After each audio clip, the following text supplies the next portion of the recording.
Introducing 2 new Subway melts. Try the new chicken cordon bleu melt stacked with juicy chicken, Black Forest ham, and melted cheese. Or the new $5 footlong chicken marinara melt. Tender chicken covered in marinara sauce and melted cheese. Melted goodness made irresistible. Subway melts. Subway, eat fresh. The B.S. Report is a free-flowing conversation that occasionally touches on mature subjects. First of all, This is the B.S. Report with Bill Simmons. it might be cool, I don't know. And if it's not, I don't care. The B.S. Report with Bill Simmons. Bill Simmons works for ESPN. He's also named the sports guy, and he writes a comical sports column. He must be a popular dude. The B.S. Report. It's got a real dirty sound, like a rusty steak knife cutting through a well-aged steak. Now. Here's Bill Simmons. Welcome to the B.S. Report, heading into Week 15 of the NFL season. This is the part where Cousin Sal starts to get depressed that football's almost over. He's in the Subway Fresh Take hotline right now. Are you starting to get depressed? Yeah, I am. My Cowboys are, they're falling to a regular December swoon, the annual swoon, and I'm about to get beaten with a Subway sandwich for losing our pick the line contest, and football's going to end. Yeah, you're right. Last weekend was the first week that I watched all the games, and I felt like unsatisfied afterwards, and I've hit that point that I seem to hit every year now where I just realize that it's just a crapshoot from week to week, and I don't even know why we pick the games. Yeah. It's just stupid. Well, we do it because someone's going to get beat with a Subway. Why would we pick the game? Oh, I see what you're saying. Yeah. No, it's just like, I mean, come on. Really, New Orleans is going to lose to Chris Redmond? Like their undefeated streak almost ends because Chris Redmond and some dude I've never heard of are running amok in the second half. I don't know. It's just frustrating. I know it. You watch that Giants-Philly game, or even yesterday, like I'm watching the setup for Monday Night Countdown, whatever that show we have is. Everybody's talking about how great Arizona's playing. They've proven they can win on the road. This team's a contender. This team's dangerous. And then they come out and they commit 7 turnovers. So it's like, maybe we've just reached a point with football where we just shouldn't say anything until the playoffs. Because from week to week, it changes so dramatically that it's just stupid. Yeah. Because what do you think? It used to be, I think like in college when we were watching the games, a team would win a big game and then they'd let down the next week. And I'd always have that team the next week. Like, no, what are you talking about? They beat the Redskins and Mark Rippon. They're going to win this week. No, and then they get slaughtered. Like, all right, now that doesn't happen anymore. And I think we saw that with the Cardinals. They came back. Yeah. They beat the Vikings last weekend, a big game, and then they played just as poorly as the Vikings did against them. Niners. So you're saying that was an old school loss by the Cardinals? That was an old school loss. They really.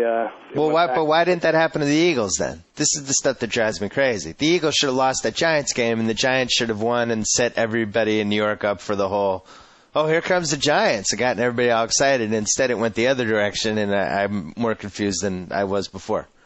I agree. It doesn't make sense. Maybe Deshaun Jackson's just the best athlete in the game, and it's just hard to overcome. Yeah, is he the number one wide receiver now? He's very solid. I mean, is there anybody that does more for his team than he does from the receiver spot? I'm trying to think. There's Randy Moss. There's Roy Williams. After those two, yeah, I'd say Deshaun's. Did you this whole Randy Moss stuff? Where do you stand as a neutral party? Here's the thing. I think these Panthers are stupid for saying anything, right? Like, first of all, Moss should go to them say, look, I'm not gonna try, but don't call me out for it after the game. Like, you won't have to run around, and I won't have to run around. But let that just be our deal, Yeah, that's good. Instead, they're saying, yeah, Moss didn't try. Like, if you were a cornerback, if you would just gamble on Panthers, wouldn't you be like, he tried his hardest, and I shut him down? That's just how it is. That's a great point. I'm that good. Why would you point out that the guy is not trying? It's like going to a bachelor party and you wow, who's that girl you hooked up with at the bar at the Hard Rock? She must have been a model. You could say yes. No, she was a prostitute. I paid her. No, discount everything did there. Was this Tiger Woods having this conversation? Yeah, or I don't know. Just some random friend? I've mixed scandals here, but I don't. Right? Why are they? Yeah. And they lost by 10 points, and I guess it could have been worse if Moss is trying. Right? So why don't they shut their mouths? It is a little curious, especially if you're on a bad team and you have a contract coming up or something, and you could point. But I guess what their point is that the tape doesn't lie. I mean, he was jogging through pass routes and short arming stuff. And, hey, I've said it all year in the podcast. He's a front runner. And this team clearly is not a Super Bowl team, and I think he's checked out. So what can you do? But they still do have to put their best corner on him, right? Like I don't think they've gotten to a point where they could don't cover him. He's not, here's the part that I don't get from the Patriots standpoint. Moss now, he has this pattern of he checks out if he's not getting the ball and if the other team just takes him out. So the teams now have decided, and they're very, the Panthers are even dumb enough to come out and say it. Yeah, you just take him out in the first quarter, and then he stops trying, he gets frustrated, doesn't get the ball, he doesn't want to run through his routes, he doesn't want to block, so he's basically he doesn't want to be a decoy. So why don't the Patriots just throw him like 2 deep balls in the first quarter? And they'd be like, see, Randy, we're going to you. It doesn't matter you're being double teamed, then that would keep him running. They should do that. Well, if they didn't have a guy who was wide open every single play, they might do that. I mean, Wes Welker runs these 3-yard routes, and he's open. It's just always there. Unbelievable what you have in him. I don't think I'm writing a football column this week, but I definitely would have put this in if I was. I think he's having one of the great seasons that nobody's even mentioned. Because I think he has 95 catches so far. I'm going to look this up as we're talking. But he's missed 2.5 games. He missed 2 games, and then in the third game he was playing hurt.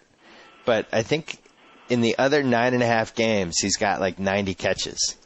Yeah. And, 105 catches. He's got 105 catches. What is it? He's 105 catches. Wow. And 3 games left. And something like, I forget the exact number, but something like 63 of them were for first downs. Mm-hmm. And, I just think, and plus he's returning punts.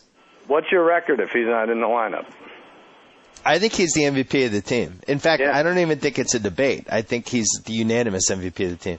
He's got below 500. I mean, I don't know if that Edelman does the job if Welker's out the whole year. He has games of 12, 10, 10, 9, 9, 15, 10, and 10 for catches. And a lot of those were for first downs. But let's get to the real story. So I signed you up for Twitter on Saturday. I was bored. You made me watch the Army-Navy game because you told me that if Navy didn't win, you'd have to sell one of your kids to the black market. And, you emailed me. We have to put the Lakers on everything. We have to put the Lakers on. They're playing well. We have to parlay them with whatever we do tomorrow. And I said, let me get by this Army-Navy game. I have Navy on the money line. Yeah. They were like 16. They're losing by 3 at half. Yeah. That's when you said, this is the stuff you should be tweeting or whatever, right? Well, yeah. And then you didn't respond. And I was sitting there watching the stupid Navy game. And then I decided to just sign you up for Twitter and create your whole account and then put your email address on it. What I didn't realize, though, is that I set the settings so that every time somebody decided to follow you, you'd get emailed about it. So I guess that was a problem? Well, I had no idea. I was like, what the hell? What is going on here? I'm getting Twitter from these names I didn't know. And so that, within because you're massively popular on this stupid thing, I got like 2,200 emails. I get an email notification every time someone new is following me. Yeah, that's my fault. So I spent all Saturday night deleting these one by one on my iPhone. 2,153 followers from my iPhone. I didn't intend for that to happen. I'm going to strangle him with Tom Brady's baby's umbilical cord when I'm done with this. But so that was my Saturday night rather than studying on what we're gonna do for Sunday. I really feel bad. It's funny now, but that wasn't the way I wanted your Twitter experience to start. The good news is that you have 5,478 followers and you haven't tweeted yet. Well, why ruin a good thing? I have to tweet. I gotta say, I read yours and I read Damashek's, and they're very funny, the tweets. But I just can't imagine. You have to sit there. You get believe me, when you have to delete them one by one, you realize these are real people who are waiting on what you're about to say. No, a lot of them are porn bots. What? A lot of them are like those advertising bots they stick in. I'm convinced. I have this whole theory on Twitter. We're going to find out when Jason Whitlock gets to 20,000. But I think once you pass 20,000, some sort of automated thing kicks in, and they give you 2,000, 2,500 new subscribers every day to keep you basically to play to your ego and make you think, oh, my number, I got to check my number today, and get you to keep tweeting. And it's all some sort of a master plan. All right. What do you think of that? It's not working with me. But you really think I should still do this? I don't know. Well, here's the thing. We send each other emails and texts all the time. Just pretend you're sending them to me and Damashek. Yeah. Like if you have the Navy money line, and you're probably the only person in America who is freaking out at halftime of Army 3, Navy nothing. Everyone else is enjoying the military spectacle of the whole thing and what a cool tradition this game is, and you're having a heart attack. I need to know these things. America needs to know these things. Okay, I'm gonna get it over with. I'll do my first tweet right now. All right, here it is. It's 10:27 Pacific Coast time. First tweet. How long do these? All right. Has to be 140 characters. Here? Yeah. Is this going to be a mean tweet about me? I feel like it is. What are you talking about? Oh, he's typing.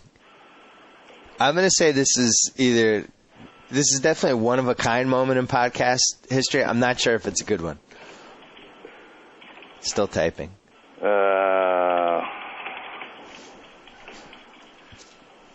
All right, read it. Last week, the sports guy suggested we put a lot of dollars in the Lakers to win the NBA title 2-1. And so we did. Not to seize the Lakers. Yeah, but why did I do that, though? Because you're a Lakers fan. I'm not a Lakers fan. Well, we're rooting for the Lakers now to win the title. No, we're not. I really like this tweeting. Now people, okay, this is good now. No, we're not. Why? Why did I want to do that? I don't know. Because the odds were good. Because it covered all my bets in case the Celtics, something horrible happened. At least I was going to profit financially from it. Let me tell you something. Something horrible did happen. Now you're about to get just as many emails as I did Saturday night. Yeah, but now at least if the Celtics blow the final somehow, financially, all right, I'm in good shape. All right, listen, I don't care how you defend it. I just want people to know, because you're right. People should know this stuff. So now, yeah, but we didn't actually do it, though. Oh, okay. It was a suggestion. You could tell by his reaction, which is going to be cut out, that we didn't actually do it. I'm just saying, I like to cover all my options. Listen, you promoted me as the biggest agitator of all time. I have to. Well, of course, that's going to be my first tweet. Okay, Mr. Diehard fan. Who threw the Chargers into a 3-team tease on Sunday? That's different. They could lose by 1 through 13, and I still. We've discussed this. In my opinion, gambling is different from rooting for a team.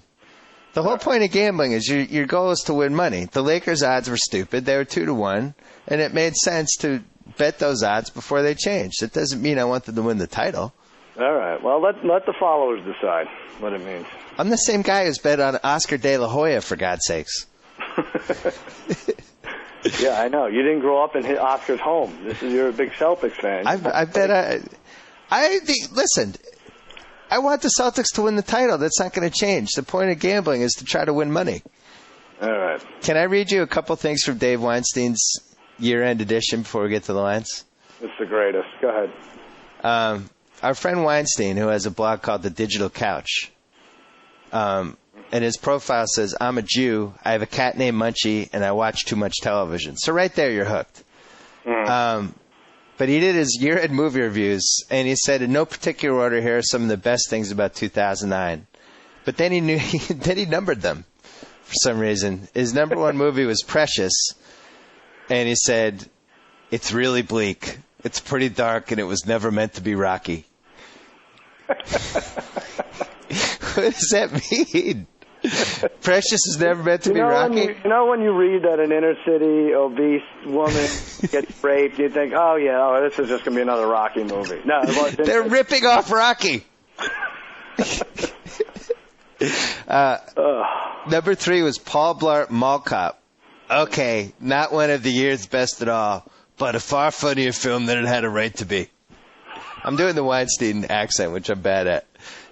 Kevin James could save almost any material. Is that true? Can Kevin James save almost any material? I would never see that movie because he's in it. He laughed out loud often, and he said, not one of the year's best, just a great rental. Gomorrah. unsentimental, hard, complicated to understand, and ultimately brilliant. Doing away with the kind of mob sentimentality that made The Sopranos the best show ever. What does that mean? It means we need new friends, is what it means. I like, do you have, which one? Oh, The Hangover handy? Yeah, I'm getting to that one. I Love You, Man was number 5. The best Judd Apatow film not directed by Judd Apatow. Yeah. I don't know what that means. Let's see. Oh, Crank, High Voltage. This film had no right to be funny, fresh, and moving, and yet it was all of these things.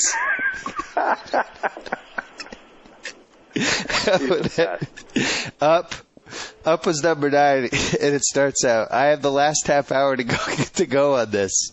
Yeah. Well, you're reviewing 12 films, so you don't have to watch all of them. How do you do year-end rewards and you haven't seen all of the movies that you're reviewing, or even in the actual movie in its entirety? The Hangover, kind of funny, but very overrated. No, kind of funny, he said? Kind of funny. No, kind of funny, but very... I think he might have gone back and changed that. I thought that was very funny. He changed that one, because that one said very, very funny, but very overrated. Yeah. How could he go back and change? Stitches. I was laughing. I was in stitches, but I have no idea why it received such accolades. He changed that. That's not fair. Inglourious Basterds, he'd say it's one of Tarantino's best, but then he's only made about 6 films, and they're all spectacular. Oh, here's a good... All right, the last 2. Zombieland. He said, I love zombie movies and was hoping for more pathos in this, but it remained mostly a comedy throughout, and as that, it worked just fine. It was a comedy. And then finally, The Blind Side. Like Hilary Swank before her, Sandra Bullock bravely plays a white woman who feels a compassionate need to help a needy young black man. How did Hilary Swank... What's he talking about, Karate Kid 4? When she First of all, we don't know. And second of all, Sandra Bullock bravely played a white woman. Well, that was pretty courageous. Joe Mead, were you aware that Sandra Bullock bravely played a white woman in The Blind Side? It was a stretch for her, but she pulled it off. Urged her not to, but... We're going to have him on the podcast next week, I think, because he... I wouldn't mind having some more of his takes on movies. All right, let's get to the Week 15 line. All right. Lines. Indy at Jacksonville, and let's not even pick it because it's off the board with not knowing if the Colts are going to start their starting team. It's I don't get it really. What do you think about this? So that there's no line at all. There's no line. They haven't decided if if Manning's playing a quarter, a half, or the whole game. So I thought it was almost like a preseason type thing where you just. You would play a little bit. But, I mean, they have lines on preseason games. Why wouldn't they have a line on this? I would have said Colts by 3. I don't know. I said by 4, but, yeah, I don't know what they're going to have it. I mean, he owes it at least to the fantasy owners here who drafted him, right? You can't bow out Week 15. You have forget about going perfect, You owe it to the fantasy fans. You got to step in there. You owe it to the fantasy fans, I agree. And also, people keep saying that Jim Caldwell has made a decision or whatever, people don't know what he's going to do, and he's leaning toward this. And the bottom line is, we don't know if he's alive. It's unclear. It's unclear if he makes decisions. So maybe that'll just never be decided. The game's about to start, and Manny and those guys will be on the sidelines ready to run out, and people will just be looking at each other, wondering what's going to happen. Right. It doesn't make sense to me. What are you going to go 15-0 and then just be like, all right, we're at Buffalo, we'll lose that game? Come on, go for it all. I don't know. I feel the same way about that decision as Weinstein did about Public Enemies. A massive one-note disappointment. I love it. All right, Dallas. Speaking of massive one-night disappointment, I can't believe he changed very, very funny but very overrated. Why would he go back and change that of all the things? I'm going to kill him. I'm going to kill him for that because that was a classic. And he was embarrassed about that one thing out of all the things in that? Yeah. All right, what's the next one? Dallas at New Orleans. You know what's enjoyable in a Cowboys swoon is when you do the Cowboys line and you have the resignation in your voice. Dallas at New Orleans. Well, we just got to get through this already. You're like Eeyore. New Orleans by 6.5. All right, you get that. It's 7. I thought it would be 5.5, but they should handle them. I'm just happy that, and we watched this game together. I'm just happy that the sold-out crowd got to see DeMarcus Ware's temporary paralysis in 3D. That was good of Jerry Jones. That was the worst moment of the new Jumbotron, definitely. Terrible. We're an average team. I think like if we beat the Niners 5 out of 10 times, the Jets 5 out of 10 times. We're just trouble scoring points against good defenses, it seems like. Yeah. All right. We're depressed. Cleveland and Kansas City. Actually, one more thing about this. Lombardi, I thought, had a really good post this week about when in a game like that game on Sunday, when you have not a lot of leadership from the quarterback and not a lot of leadership from the coach, the team can seem somewhat aimless in crunch time. And I think you can say the same thing about Houston. But I thought that was interesting. And that's what makes me worry about them in the Saints game, because that crowd's going to be going crazy. They're going to have to score points to compete with the Saints. And where is that leadership going to come from? We don't know. Well, the other thing is, and you would think it would come when you're facing your ex-team, Wade Phillips, against the Chargers. Like, you extra step it up, and you don't want this December tag on you. And I mean, really, he's going to get fired now because of this. But, I mean, we have Tony Romo in shackles, and he is afraid to go downfield. Like the way like the Ravens and who else killed this week? The Titans scored 40 and 50 points. Like, Cowboys could never do that because Romo is absolutely afraid to throw downfield. He's terrified to throw an interception. Roy Williams is terrified of fumbling. He made a catch, and he, like, hunched over. It was ridiculous. Like one of our friends catching a ball and running for his life. Marion Barber won't stretch it out at the goal line because he's afraid to fumble. This team is afraid. They just don't want to lose, and they always do anyway. So yeah, Ray Williams has, like, the opposite of breakaway speed. Yeah. Like he kind of skulks away. It almost reminds me of when my dog takes something off the counter and is trying to sneak away without us noticing. That's how he runs downfield. Not a good sign. We'll trade for your dog next year. I don't care. Get Roy Williams off the field. All right, Cleveland and Kansas City. Oh, a beauty. Man, is Cleveland by Kansas City by 3? Yep, that's what I said, and it's Kansas City by 2. So we both get it. You know what? By the way, you're up 8-6 in weeks. I don't think we've said that. Yeah. We keep thinking that this game is the worst game of the week, or that game's going to be the worst game of the week. We're not going to have a worse game than Cleveland at Kansas City, I don't think. No, I don't think so. Although we did have Buffalo, Kansas City on one of our 4 screens last week, about 10 for the cover Pacific time, which was a shocker. But yeah, that's a bad one. Well, because we thought Cleveland Oakland in Week 16 was going to be the worst game of the year, but I think this one is. Yeah, pretty bad. Houston at St. Louis. So Houston's making the late season against bad teams, half-hearted playoff run. Mm-hmm. I'm going to say Houston by 6.5. That's what I said, and we were both way off. It's 10. Oh. Well, St. Louis is. You know who St. Louis's quarterback is? Yeah, unfortunately, I wasn't aware of this until after I picked them in my column. Keith Null, not an inspiring name. I don't even know who that is. Keith Null, and the wideout is Billy Boyd. Do you have the Null and Boyd hookup? I don't.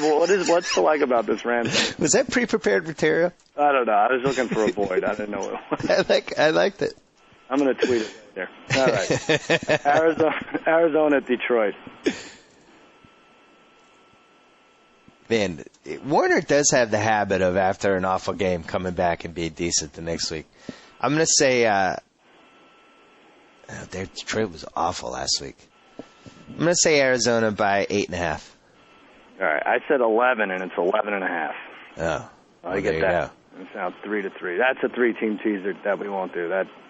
Cardinals don't lose that game. Atlanta at the Jets. There's actually no line on this, so we could skip it. But why? Because of the quarterback thing? Turner and yeah. Right. So we're skipping it anyway. But I would have said Jets by 3. Really? I said 6. I thought Ryan was playing.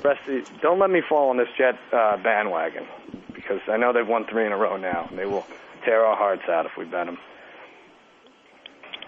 You got to stay away. What's next here? Miami at Tennessee.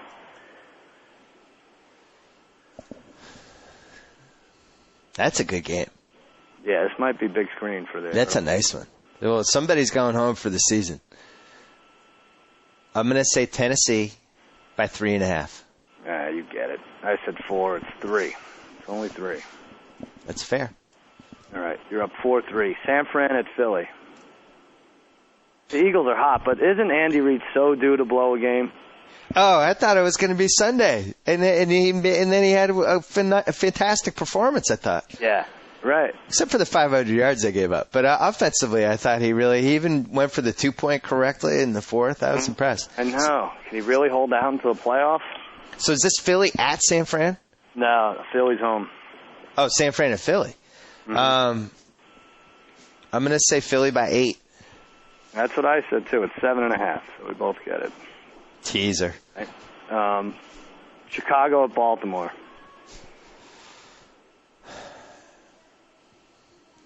Baltimore by 11.5. I think I get this one. Yeah, I said 9.5. It's 10. Oh! All right, it's getting good.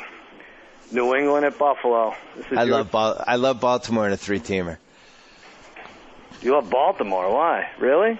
Yeah, the Bears are terrible. Oh, Baltimore. I'm sorry. Yeah. Oh, I was looking ahead to New England at Buffalo. New England at Buffalo. That's what I'm saying. All right, Baltimore and Arizona. That's 2 teams on our 3-teamer. I don't trust Arizona. Arizona's not going to lose 2 in a row. I don't trust them. They're not to be trusted. They don't have anything, Detroit. They're not to be trusted. All right. New England at Buffalo. Yeah. This has all the makings of just a catastrophe. God, I can see it now. I'm going to say New England by 5. I could always win this one, and I think you always win the Cowboys one, because we underestimate our team. Yeah. It's on purpose. We do it on purpose. But I said 6.5, and it's 7. I don't agree with that. You don't think they will? Well, you got to give 7. You got to give 7. Freezing cold weather. We can't run the ball. Brady's hurt. Moss just mailed in the last game. I just think if you score 23 points, you're going to win by 7. Buffalo just doesn't have enough firepower in them. I was so angry. You almost lost to them the first game of the year. They're not going to take them by surprise.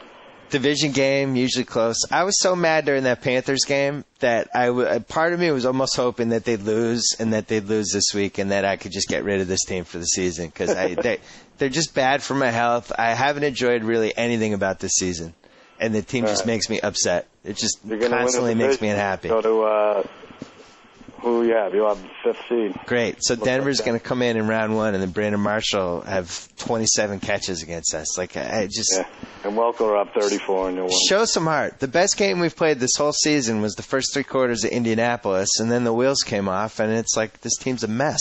All right. Anyway. Sorry you feel that way. I'm very upset. The late afternoon, Oakland at Denver. Ooh. Well, no Gradkowski. He's out. It stinks that they have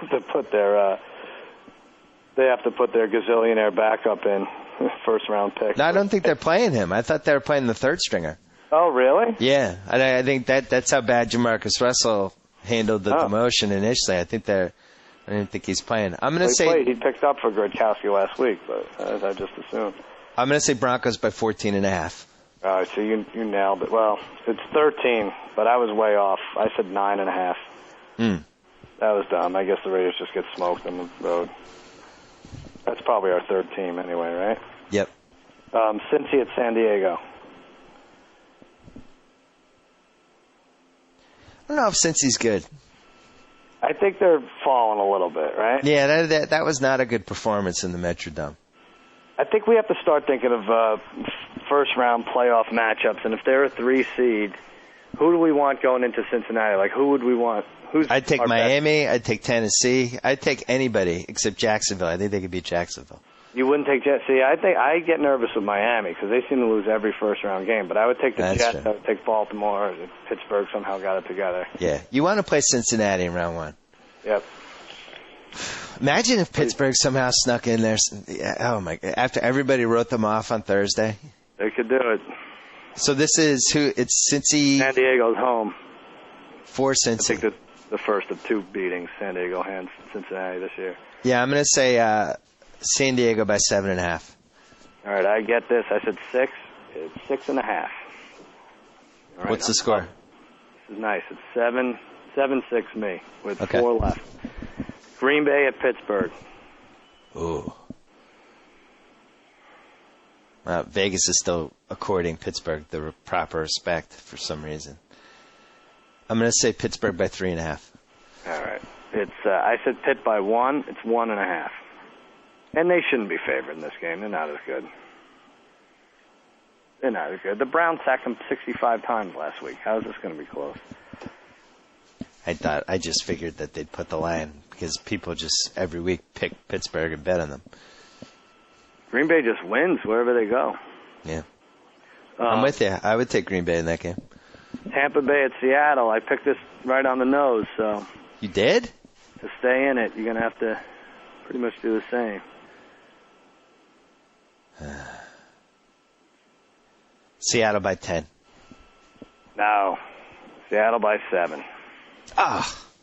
All right, you win. Tampa's not awful on the road if you look at the last 4 games, and not as bad as you would think. Minnesota, Carolina.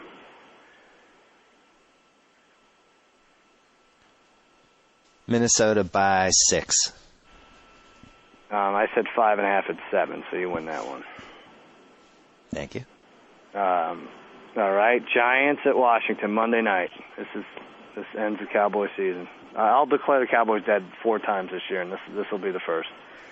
Giants by 3. Yeah, you got it exactly. Wait a minute, let me add these up. I think we tied.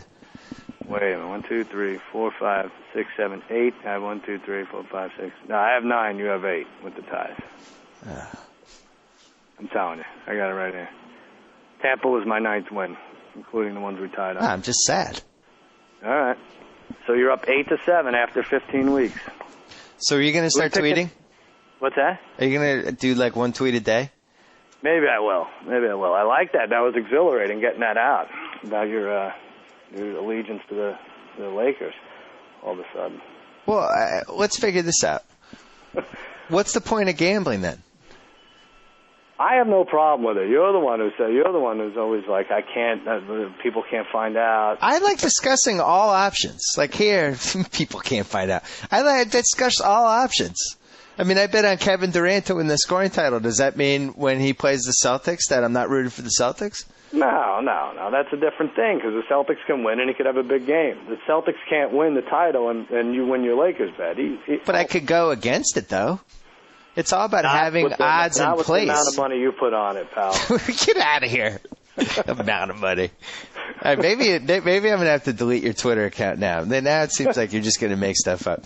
Are you going to attack Jeff Ross at least? Yeah, I should. I have to get him on there, right? I would throw out a couple barbs. He's very worried about you on Twitter. Oh, he is? What did he say? He's worried. He had a couple posts about he's concerned. All right, he's concerned for America. I still don't even understand half this stuff. Are we going to give anyone an underdog pick or no? We haven't done that in a few weeks. Because we were losing. Is there an underdog that you like? No, there really isn't. Maybe the Niners, but I really don't like it. You like the Bills. Yeah, but I wouldn't. Yeah. I don't trust Ryan Fitzpatrick. That game worries me as a Pats fan. I'll say the 49ers. I'm not going to make Joe Meek go through the process of figuring out how many nuggets we have left. But all right. Hey, last thing. What'd you think of the John Lackey signing? The what? John Lackey. For the Red Sox. I didn't even see. I'm out of baseball mode. Okay. The Mets get him? No, the Red Sox got him. The Phillies got Halladay, it looks like. What do I care? Yeah, I know. I mean, we couldn't hit Cliff Lee. I mean, it doesn't really matter, I think. But how much older is Halladay than Lee? I'm going to say they're in the ballpark of each other. Oh, they are? I think Lee's at least 30. So you're happy with Lackey? I'm still sorting my. Cut you down a lot, right? Sorting my feelings. Well, we always did well against him at Fenway until this year. Really? But I don't know. It's like basically the Yankees A.J. Burnett signing last year, where they overpaid a guy who would be an ace on a lot of teams, but he'll be our third starter, If he's your third starter, you're in good shape. But he's definitely, I don't think, worth $85 million. But on the other hand, now we can try out Beckett, and then we could try out John Lester, and then we could try out John Lackey. Right. It's a nice 1-2-3. That is pretty good for you. Yeah. And what do you care about $85 million? You put I don't. Lakers to win the title. Cousin Sal, it's 8-7. The Subway Fresh Take Hotline sub beating or whatever we're going to end up heating up. This is exciting. We'll watch Jimmy, Zach Braff on Jimmy Kimmel Live, Rachel McAdams, Ty Pennington, Nora Jones, James Cameron. It's a big week. Mary J. Blige. There you go. And you could see all my horrendous picks on JimmyKimmelLive.net. All right. Talk to you soon. I'm tweeting, I guess. Yeah, and you're tweeting. All right. Bye-bye. So I get to sign off. Whoa! Thank you for downloading the B.S. Report with Bill Simmons. Too much fun. Check out more podcasts at the iTunes Music Store or at Pod Center at ESPNRadio.com. Peace out. This concludes another installment of the B.S. Report. And with all the talk about sports, Bill Simmons neglected to mention this important news, which frankly cannot go unstated. Whether tailgating, watching the game with friends, or just really hungry, attack your hunger with Subway Catering. Piled high platters starting at $25, giant subs, cookies, drinks, and more. So find a reason to party, put Subway Catering in charge, and get busy feasting. Subway. Cater fresh.